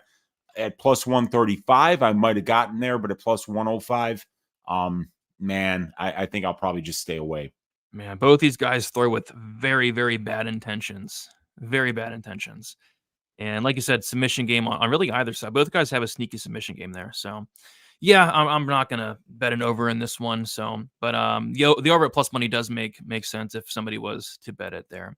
All right, Weezy. We'll move on to the next fight. We got Ikram Aliskerov going against Warlley Alves. We got Ikram Aliskerov, 30 years old, 6 foot, with a 76-inch reach. Warlley Alves, he's 9 months old. he's What? He's 9 months. Damn it. Okay, yeah, I'll change that. I don't think that's correct. I'm pretty sure he's like 37 or 36, something like that, 35 maybe. But yeah, Warlley Alves is 5'11" with a 72-inch reach. We got Aliskerov. He's gonna be anywhere from 5 to 6 years younger here. He has a 1-inch height advantage and he has a 4-inch reach advantage. Aliskerov, he's 5-0 in his last 5 fights. He fought on the contender. I think I keep seeing like a ghost or something around at the corner of my eye. I think I see a ghost. I keep seeing it. It's distracting me. So there's a ghost in my house. But back to this fight. We have a win against Mario Souza on the Contender Series by submission, and then a knockout win against Phil Hawes in the first round there. As far as Warlley Alves, he's 2-3 in his last 5 fights. Had a knockout win against Sergio Moraes, a submission loss to Randy Brown, knockout win against Munir Lazez, knockout loss to Jeremiah Wells, and then a decision loss to Nicholas Dalby. So yeah, Warlley Alves is taking this fight on short notice, which kind of concerns me because typically when you talk about Warlley Alves, something that always has failed him in the past has been that cardio. And it's actually weird with Alves. In some fights, his cardio looks pretty good. Like he can go 3 rounds, no problem. And then in some fights, his cardio looks horrible. Like he completely gasses out and has nothing left and gets finished. Like there's no in between with Warlley Alves in terms of his cardio. Sometimes it looks really good or sometimes it looks really bad. And the fact that he has taken this fight on short notice definitely does concern me against Aliskerov, who's a very good fighter. He came in there, beat Phil Hawes, pretty solid win. I think I took like maybe a shot on maybe like a Phil Hawes knockout prop, something like that. Obviously burned pretty quickly there. Aliskerov landed, I think it was a big knee that wobbled Phil Hawes and then knocked him out shortly after, knocked out Phil Hawes cold, which it's impressive at the same time. Phil Hawes does get knocked out by everybody, but still, Aliskerov, he's good. He's well-rounded. He can wrestle, he can grapple, he can strike. He's a very good fighter here. I'm assuming he is a pretty big favorite, and oh yeah, he is. Minus 435 here for Ikram Aliskerov. Warlley Alves is probably going to be dangerous early. He's probably going to be competitive early. I just think as this fight goes on, I think Alves probably does slow down, and I think Ikram probably does get him out of there second, third. Weezy, what are your thoughts in this fight here? Yeah, so Aliskerov is obviously a phenomenal prospect, and he's an inch taller, 4-inch reach advantage. He's the southpaw. He's a sambo champion, world sambo champion. He's got a phenomenal submission game. And he's really, really hyped. 14-1, the only loss coming to Khamzat Chimaev. So this guy was definitely a stud over there in the Brave promotion before he got here to the UFC with he beat Mario Souza on the Contender Series, and then he knocks out Phil Hawes. But at this point, I feel like there's just so much more to learn about Ikram Aliskerov. We know what he's good at.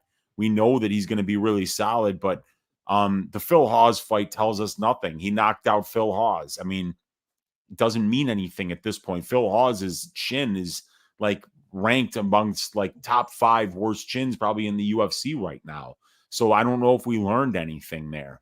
But Alves coming in on short notice, man, this is a tough road to hoe to get this guy, Aliskerov, on short notice in the UAE. The crowd is not going to be rooting for the Brazilian in the UAE here.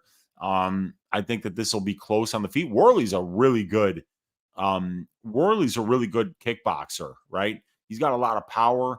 He throws with reckless abandon on the feet. He's 3-2 to the knockout in the UFC, 4-2 in his career. He's 8-1 to the submission in his career. So the one thing that Aliskerov is going to have to watch out for is Warlley Alves' guillotine. Because if he shoots with his head on the wrong side there and doesn't get a takedown, and Warlley gets guard and gets that arm in, could be trouble for Ikram. So Warlley Alves by submission might be a really fat number that might be worth playing this week. Maybe Warlley Alves just inside the distance because he played, or Warlley Alves round 1, because he's so dangerous early in fights. But this should be Ikram Aliskerov's fight. I think that he's on Alves's level striking, but I think the ground game, the wrestling, the submission grappling, it all favors Aliskerov. Aliskerov's got a phenomenal Kimura, and if he gets on top of you, gets the mount, he's going to start attacking that arm, and he'll usually finish with it. So, I like Aliskerov. I think he probably wins this one inside the distance. I think maybe submission for this fight, but we'll see how it goes. And who is it here? I think Sneria says that all Alves finished losses are in round 2. That is true. He has 3 finished losses in the UFC, all of them being in the second round. Aliskerov minus 435, and we have the over-under set at 1.5. The over 1.5 is plus 135. The under 1.5 is minus 165. I don't know. I kind of agree with Sneerius. I actually see this fight ending like second or third round. But an over in this fight is pretty terrifying. Both these guys are super dangerous, and Alves is taking this fight on short notice. Weezy, I think before the show you talked about maybe the over in this fight, or am I thinking of something else? No, I was looking at it for sure, because the data likes it, right? But just because the data likes it, it doesn't mean that the stylistic read is going to line up and be something that you want to play. But, what we're looking at here is that 9 of 14 Warlley Alves fights have went over 1.5 rounds. So if you combine Aliskerov and Alves, you're talking about 60% of their 15 combined UFC fights have went over 1.5 rounds. And we're only paying 42% on the implied probability of the line at plus 135. And then you could also say to yourself, Brady, well, who cares if Hawes got knocked out by Aliskerov? I mean, he's not knocking out Warlley Alves like he knocked out Hawes. So I think if you look at the stylistic read that way, it's another, reason to look at that over at plus money. But also, like you said, short notice for Alves. That's a bad sign. He might come out there being like, look, I know I can't go 3 rounds with this guy. So I'm looking to knock him out early. So he could come out blasting like Yosemite Sam and then just completely gas out after 3.5 minutes and then wind up getting Kimura'd or rear naked choked after a guillotine choke fails, because he's too gassed. So I'm not touching it. Plus 135 is not a bad number. I would see why people would bet it. There's reasons to bet it, but like I said, man, it's terrifying with Warlley taking the fight on short notice. Yeah, I feel there's nothing really sticking out to me on this one here, I'd say. All right, move on to the next fight. We got Magomed Ankalaev going against Johnny Walker here. We got Magomed Ankalaev, 31 years old, 6'3" with a 75-inch reach. Johnny Walker, 31 years old, 6'6" with an 82-inch reach. We have Johnny Walker is going to have a 3-inch height advantage and a 7-inch reach advantage. Magomed Ankalaev is 4-0 and 1 draw in his last 5 fights. Decision win against Nikita Krylov, decision win against Volkan Oezdemir, decision win against Thiago Santos, knockout win against Anthony Smith, and then a draw against Jan Blachowicz. As far as Johnny Walker goes, he's 3-2 in his last 5 fights. Decision loss against Thiago Santos, knockout loss to Jamal Hill, submission win against Ian Kudalaba, knockout win against Paul Craig, and then a decision win against Anthony Smith. You guessed it, Magomed Ankalaev, another big favorite here on the main card. Weezy, what are your thoughts on this one? Yeah, it's interesting. The first thing that jumped out at me about this fight, under 1.5 rounds, plus 160, right? So that's a good look for me. Ankalaev, only 3 of 9 UFC fights have finished under 1.5 rounds. The ones that were scheduled for 3 rounds, that is. And for Johnny Walker, it's 7 of 9. So you add that up, 10 of 18 of their combined fights have finished under 1.5 rounds. And that is a 55% total. And we look at the fights only go under 1.5 rounds 45.2% of the time in the light heavyweight division. And the implied probability of the line is only 38.46%. So you're getting plus money, and it's a trifecta bet on the prop template. So I just bet 1 unit on that one to win 1.6. And, I am worried about it because if Johnny Walker isn't aggressive, Magomed Ankalaev won't do anything. Magomed Ankalaev is a phenomenal counter striker, but he's fine being patient, waiting for you to lead so that he can do his best work.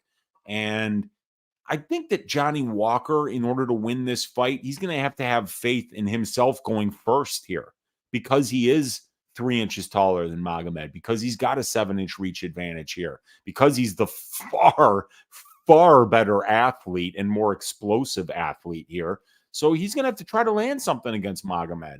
Otherwise, Magomed's just going to win the minutes against him. So I feel like if Johnny Walker understands what his win condition is here, it's going to really play to this fight ending under 7.5 minutes. I could see Walker getting a knockout, and I could see him walking onto something from Ankalaev that winds up getting Ankalaev to the ground in a dominant position where he could take his back and choke him out, or whether he could ground and pound him out. So I like the under 1.5 at plus 160 here. I bet it for 1 unit.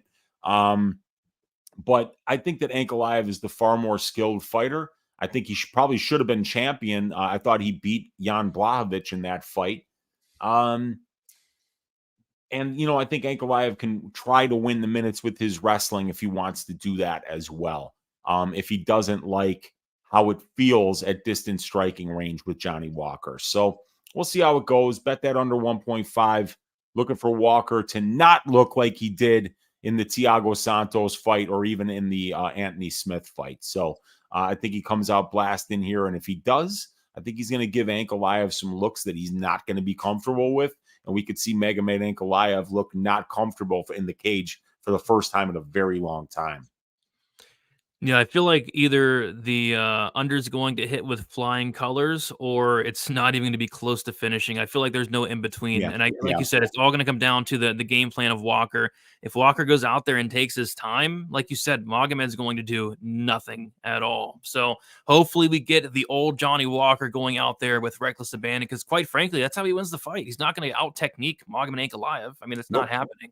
So I agree with you. If Johnny Walker is smart, which doesn't strike me as the smartest person in the world, but maybe his coaches are smart. Maybe his coaches can tell him what's up. He's one of the guys that's been injured after winning a fight celebrating. And let's face it, Terrence McKinney was the other one that I can remember. So like neither one of those guys are guys that are known for good brain thinking. So I would say that you're absolutely right about that. But when I see these fights like this one, right, I kind of feel like, I don't know if you feel the same way, Brady, like if this thing goes over 1.5, it's probably going to decision, right? Oh yeah. Yeah. So like that's why I like getting these under 1.5s where I'm like, you know what? Because there are certain fights where you're going to get so much better numbers on the under 1.5 than you will get for fight doesn't go to decision. But you have to understand, when is the finishing equity here?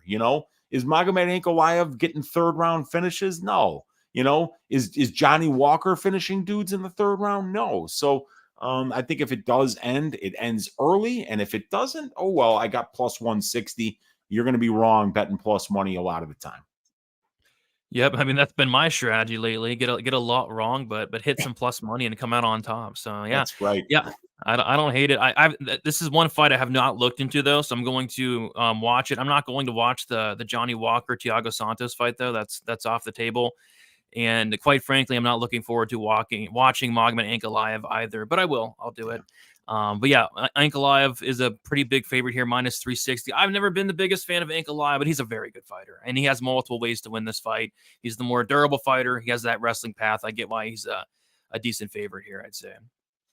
It's a great fight, dude. I mean, like the Aliskerov, Alves, Nurmagomedov, Gafurov. I mean, these last few fights that we've been talking about are fun fights on a really good pay-per-view card here. Yep, and it gets better. It gets much, much better, Uncle Weezy. We have Kamaru Usman stepping in on short notice, going against Khamzat Chimaev. We have Kamaru Usman, 36 years old, 6 foot with a 76-inch reach. Khamzat Chimaev, 29 years old, 6'2" with a 75-inch reach. We got Chimaev, 7 years younger, 2-inch height advantage, 1-inch reach disadvantage. Usman, he's 3-2 in his last 5 fights, KO in round 5, knockout loss against Leon Edwards, and then a decision loss to Leon Edwards his last time out. As far as Khamzat Chimaev, 5-0 in his last 5 fights. He is undefeated, 12-0. Reese McKee, knockout win. Cheryl Mearshart, knockout win. Jingling Liang, submission win, decision win against Gilbert Burns, and then a submission win against Kevin Holland. And yeah, so this is how I feel about this fight. I'm starting to think that Kamaru Usman just doesn't care about his career anymore. And the reason I think that is because he's, for one, accepting a fight against Khamzat Chimaev. Two, he's accepting a fight against Khamzat Chimaev on short notice and up a weight class here. I mean, that doesn't really seem like the best decision. And the short notice, like, really worry. I mean, preparing for Khamzat Chimaev in general is a terrifying thing, right? But doing it on short notice, like, what's Kamaru Usman been up to? Like, Kamaru Usman does a lot of things outside of UFC. Like, wasn't he acting like last fight or something? Yeah. So what is Kamaru Usman, doing? So taking this fight on short notice, I hate that. But Kamaru Usman's going to get paid. He's going to get paid a lot of money to go out there and probably get finished in the first round by Khamzat. We have not seen Kamaru Usman on his back much ever on the UFC, besides one time, and that was in the first or the second Leon Edwards fight, where Leon Edwards took him down out of nowhere in the first round, got into mount, and wasn't really close to finishing the fight. But if Khamzat Chimaev gets him down, I have a feeling that Usman's just not going to have anything to offer off his back, because he's not used to being on his back. He's never on his back. Nobody's able to get him there. But I have a feeling Khamzat will, and I think he probably finishes this fight early. I'm not sure what Kamaru Usman's doing, but like I said, it's going to be a very big payday here, but not the smartest career choice, I'd say, in terms of, I don't know. It doesn't make a lot of sense, but like I said, I think it has a lot to do with the money here. Yeah, dude. And you even forgot one huge piece of information there. Not only is he taking a fight on short notice against Khamzat Chimaev, up a weight class, but it's in the UAE. This guy's got to get on a plane for like 18 hours now from South Florida to the United Arab Emirates and then fight this absolute monster. Maybe the only guy in the UFC with better grappling stats in his career than Kamaru Usman, and somebody who's actually going out there and one-punch knocking out middleweights like Gerald Meerschaert. I mean, this guy is a stud. This Chimaev guy, the gourmet Chechen, we got to worry about him making weight. We got to worry about him just seeming to care about his career, because the guy seems like an absolute wild card. Him blowing up that Nate Diaz card was really something else, showing up 10 pounds overweight when you're on a pay-per-view and you're the main event. So yeah, we got to be a little bit careful about Khamzat, but if he shows up and he makes weight, I think he destroys Kamaru Usman, because I don't know where Kamaru is right now. Like you said, he got taken down by Leon Edwards in his last fight and then mounted. Can you imagine what Khamzat would do to him if you're getting taken down by Leon Edwards? So, yeah, this should be Khamzat all day. He's at his natural weight class here at 185. He's going to be much bigger, 2 inches taller than this guy, 7 years younger. And while Usman is out takedowning his opponents 59-1 over a giant sample size, now controlling his opponents 45% to 2.5%, Khamzat Chimaev gets more control time, 54%. He gives up less control time, 0.33%, 100% takedown defense, 57% takedown accuracy. So, yeah, Chimaev's getting this dude down. And even if he doesn't, he probably knocks him out. So, I mean, this guy was getting boxed up by Colby Covington. I mean, like if it weren't for the Kamaru dropping Colby in the second round of the second fight and dropping him in the fifth round of the first fight, the striking exchanges between Colby and Kamaru were very, very close. It was just that Kamaru had landed 2 big shots that changed the fight. So, yeah, I like Khamzat here. I like him quite a bit. I parlayed his money line with that over 2.5 in the Hendry Basharat fight to get plus 102 on BetOnline Sportsbook. So, yeah, man, this is going to be a great fight. And we're going to see where Kamaru is, because who knows? Maybe Kamaru's been drilling nonstop and waiting for a short notice opportunity. But this reeks of him getting a fat check to save a card and really go out there and take a loss. Yeah. I'm right there with you. And I'm actually I was actually surprised to see the over-under was set at 2.5, and the under 2.5 is only -140. My personal opinion, I think Chimaev destroys him, quite frankly. I mean, Usman's 36 years old. He looked extremely disinterested in his last fight against Leon Edwards, and now he's taken this fight on short notice for what reason other than to probably get paid a lot of money. It's a very up a weight class, and like you said, in enemy territory. I think a lot of things are going against Usman here, and yeah, I don't know. I think Usman gets finished in this one. He's been finished in 2 of his 3 losses, regardless. He's been sub before. He's been knocked out before. So I think Chimaev, like you said, can knock him out on the feet. He has a ton of power.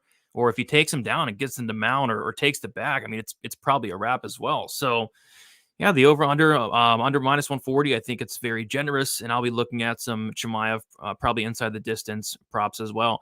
But Chimaev is -270, and Kamaru Usman is +230. And maybe if it was like a full camp for Usman, and maybe this was a couple of years ago, like if Usman was more so in his prime, I just don't think he really is anymore. I mean, he's dealing with injuries. He has those bad knees. Everybody's talking about the bad knees, right? And like I said, he's an actor as well. He's an actor. So I don't know. I like Chimaev for quite a bit. I like Chimaev too. Let's just make sure that he shows up and he gives a shit and he makes weight, But I think if he does that, he's going to make it look easier. We got FanDuel Sportsbook in the chat.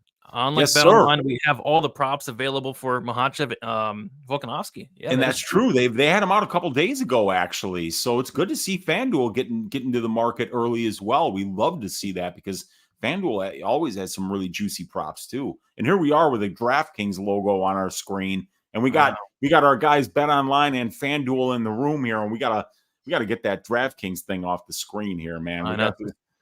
This is the real show, Brady. The bookies are in here; they're listening. I know they are. Somebody needs to make me a new thing. Big Show made me this beautiful background here, and I don't think I have another one. I have another one actually, and it's terrible. I made it myself, and it's not good. I'm not artistic is the problem. I'm not artistic at all. So maybe somebody will make us a new one there.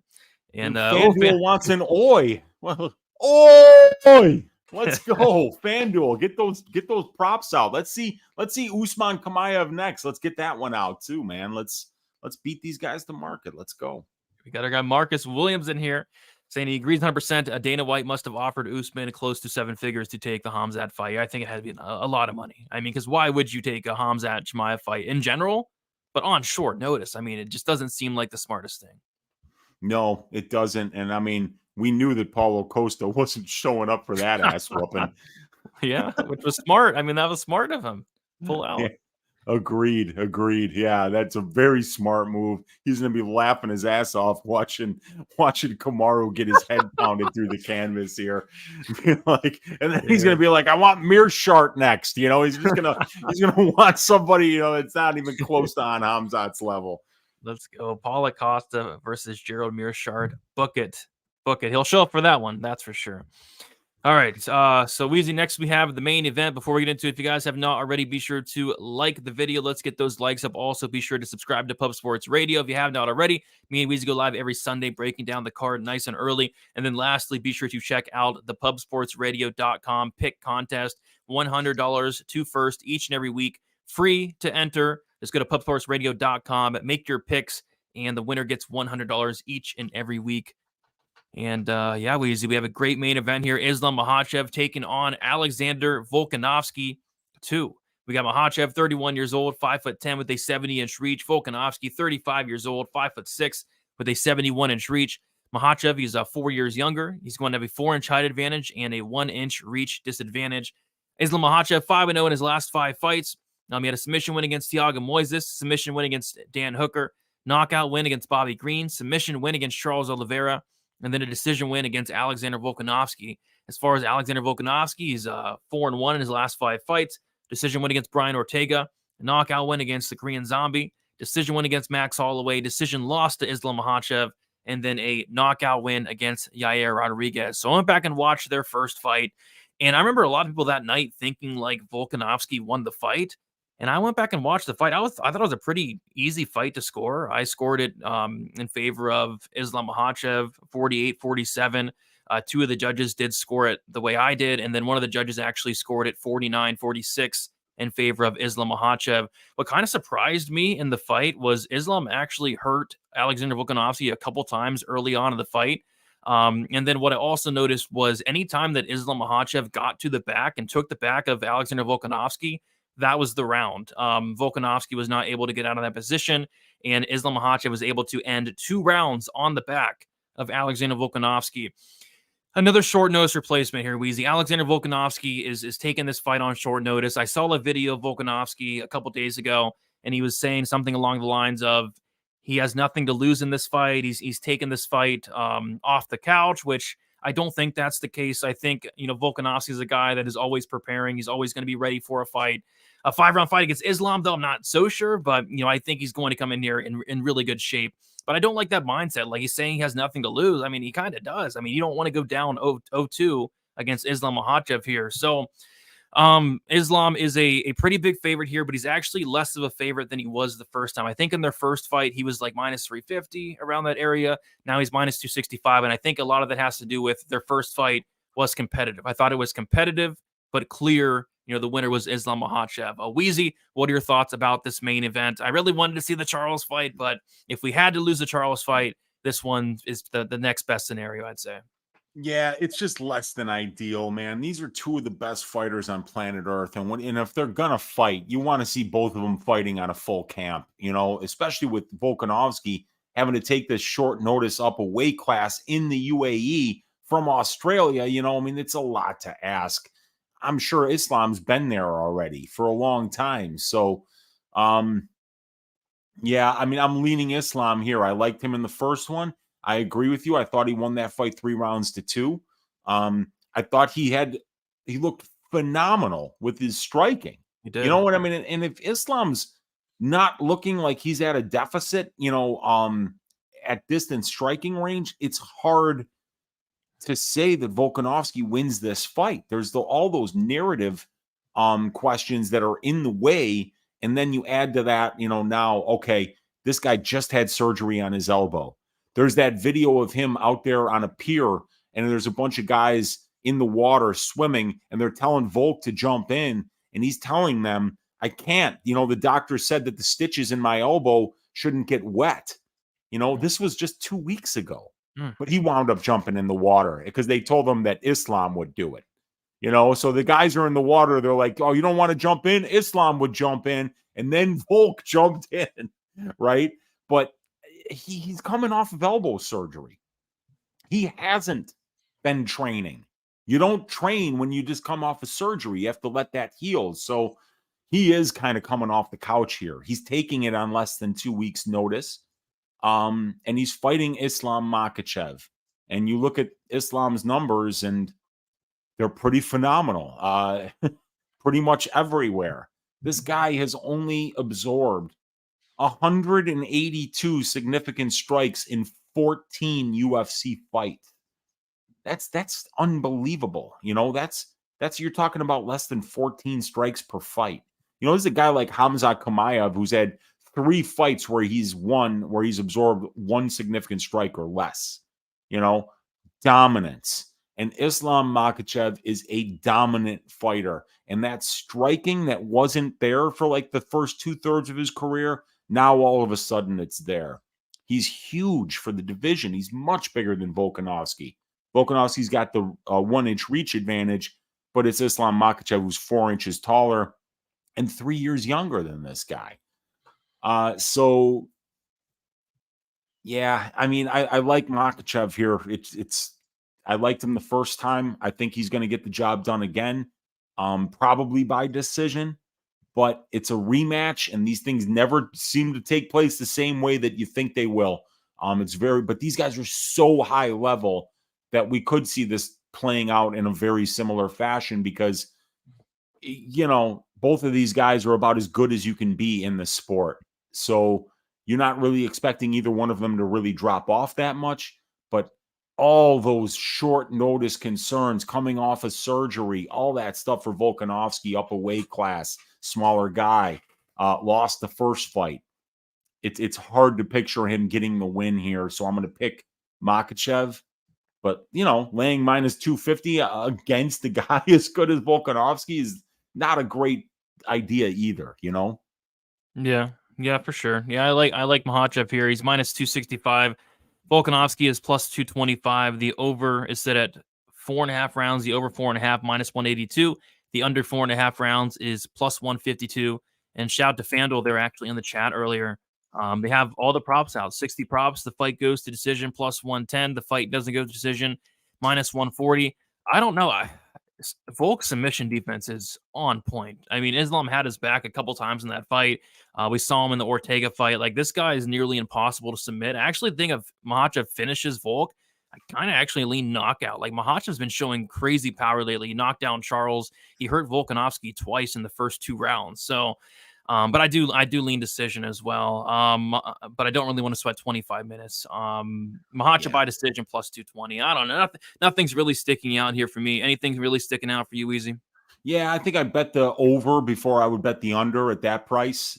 Just because the first one did go to decision, and because, you know, I mean, like, who's really going to finish Alexander Volkanovski? Who's really going to finish Islam Makhachev at this point? You know, it's really kind of hard to picture. So, yeah, maybe this one does go to decision, but yeah, sweating an over bet for 22.5 or 25 minutes is never ideal. And especially with both these guys as dangerous as they are. So yeah, I think Makhachev by decision, but I don't know how I'm going to bet this yet, and I still have got a lot more research to do. Yep, for sure, for sure. Yeah, so fun card. Very favorite heavy card. Lots of big favorites here. Maybe a solid parlay piece card. It's one of those cards where we see what the UFC's like. They're building up a lot of guys. It seems like a lot of mismatches on this card. There's not really a ton of closely lined fights outside of that peak fight. The Azaitar fight, Dumas fight's kind of close, and then I think there was maybe one more that was near a pick'em, or maybe not. Yeah, lots of fights that are big favorites here, Weezy. Yep. And that's not surprising on a card where we have so many high-level fighters, guys like Ankalaev, guys like Aliskerov, guys like Chimaev, guys like Makhachev. You know, these are some of the top fighters in the entire promotion. So you're gonna see some mismatches. You're gonna see some juiced lines. We've just got to, you know, pick our spots. You know, put in the work, do the research, and come out the other end with a little bit of money in our pockets. And that's what I'm looking to do this week. Yep.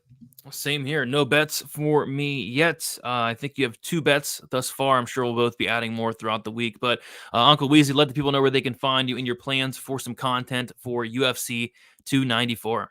Yeah, Tuesday night on my YouTube channel, Uncle Weezy. Just a tip with Uncle Weezy. We'll do a full card breakdown. I'll give you my my track bets. I'll give you the dog pick of the week, and I'll give you Uncle Weezy's ass shaving of the week, which has just been absolutely en fuego lately. We're just stacking them like flapjacks. And Wednesday night, Ask Weezy. Wednesday night, also 8 o'clock Central Time. The DFS show with Brady, Gordo, and Monk. And on Thursday night, I'll be doing the Couch Warriors panel show, breaking down this phenomenal UFC card. Friday, I'll give you a greasy 4-leg parlay. This last one went up in flames, but we can't win them all.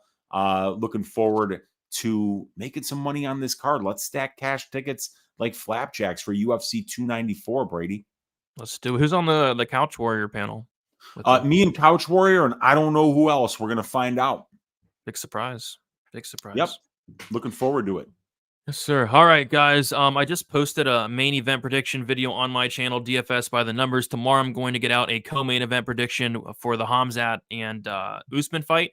And then Tuesday should be my full card breakdown and prediction video. I still got to look into a couple more fights and then record it there on Tuesday afternoonish there. And yeah, like we just said, Pub Sports Radio show, DraftKings show Wednesday. I'll be going live on my channel, DFS by the Numbers, Friday, and then once more. Actually, I might do my best bet show Friday night because we have an early start time. I think they're starting at like 11 o'clock in the morning Eastern time. So that's 10 for you, Weezy, in the morning there. So gonna have to get up early for some fights, which is fine. I don't mind some early cards. So yeah, should be a fun card. Thank you all for hanging out. Leave a like on your way out. Subscribe here to Pub Sports Radio, and best of luck for UFC 294. See you guys later.